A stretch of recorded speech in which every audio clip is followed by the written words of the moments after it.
Assalamualaikum. Today we are going to discuss about the unit conversions.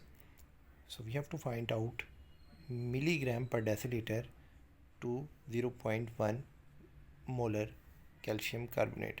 So calcium carbonate आपको given है 0.1 molar और इसको आपने convert कर फाइंड करने हैं मिलीग्राम पर डेसीलीटर में इसको कन्वर्ट करके देना है. सो क्वेश्चन में आपको जो कैल्शियम कार्बोनेट है उसकी कंसनट्रेशन गिवन है और उसको आपने फाइंड करना है मिलीग्राम पर डेसीलीटर में. सो कंसनट्रेशन बाय डेफिनेशन क्या है? 0.1 mole calcium carbonate in 1000 ml volumetric 1000 ml. So you first of all हमने इसको फाइंड करना है ग्राम्स. क्यों? क्योंकि यहाँ पे आपको नॉमिनेटर में क्या रिक्वायर्ड है? ग्राम्स रिक्वायर्ड है.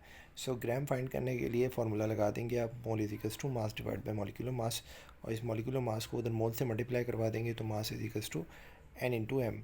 ठीक है, मॉलिक्यूलर मास. सो मॉलिक्यूलर मास से आप इसको मल्टीप्लाई करवा दें. कैल्शियम कार्बोनेट का जब आप मॉलिक्यूलर मास निकालते हैं तो ये 100 आता है और 100 से जब आप 0.1 को मल्टीप्लाई करवा देंगे तो ये आ जाएगा हमारे पास 10 आएगा.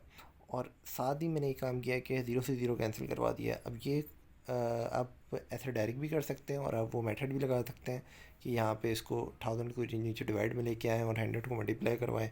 सो 100 ml में आ जाएगा. सो इस तरह सिंपल है कि आप इसको 100 से 0 से 0 कैंसिल करवा दें. सो ये आपके पास फाइनली आ जाएगा 1 gram calcium carbonate in 100 ml volumetric flask. 100 ml का मीनिंग होता है decilitre. 100 ml is equals to 1 decilitre.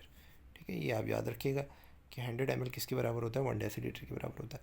सो यहाँ पे हमारे पास क्या चीज़ आई है? 1 gram calcium carbonate in 100 ml. 1000 से अगर आप इसको मल्टीप्लाई करवा दें तो मैं ये लिख सकता हूँ कि 1000 मिलीग्राम कैल्शियम कार्बोनेट इन 1 डेसीलीटर. सो फाइनली हमारा जो आंसर आया वो आया 1000 मिलीग्राम पर decilitre of calcium carbonate. Next question is calculate molarity. Calculate करनी है आपने मोलैरिटी और गिवन क्या है? 100 मिलीग्राम पर डेसीलीटर आपको गिवन है. सो कैल्शियम कार्बोनेट है, कैल्शियम कार्बोनेट की आपको कंसंट्रेशन फाइंड करनी है. सो 100 मिलीग्राम कैल्शियम कार्बोनेट इन 1 डेसीलीटर. सो इसको आप ऐसे लिख सकते हैं 100 मिलीग्राम इन 100 मिलीलीटर, क्योंकि 1 डेसीलीटर मैंने अभी आपको बताया कि 1 डेसीलीटर किसके बराबर होता है? 100 मिलीलीटर के बराबर होता है.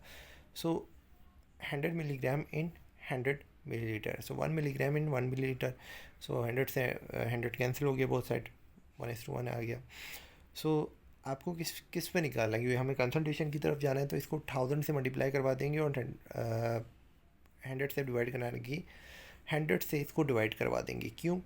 100 इसका मॉलिक्यूलर मास है, क्योंकि हमें इसमें मास नहीं चाहिए, हमें यहाँ पे मोल्स चाहिए. तो मोल्स फाइंड करने के लिए हम क्या करेंगे? ग्राम पर मोल से इसको डिवाइड करवा देंगे, जो कि कैल्शियम कार्बोनेट का 100 होता है. सो फाइनली आपके पास जो आंसर आएगा वो आएगा 10⁻³ molar, which is the required answer 0.01 molar. So इन दो क्वेश्चंस पे हमने यूनिट कन्वर्जेंस की कि आपको मोलर से मिलीग्राम पर डेसीलीटर में गए और मिलीग्राम पर डेसीलीटर से हम मोलर कंसंट्रेशन में हमने कन्वर्जन करी.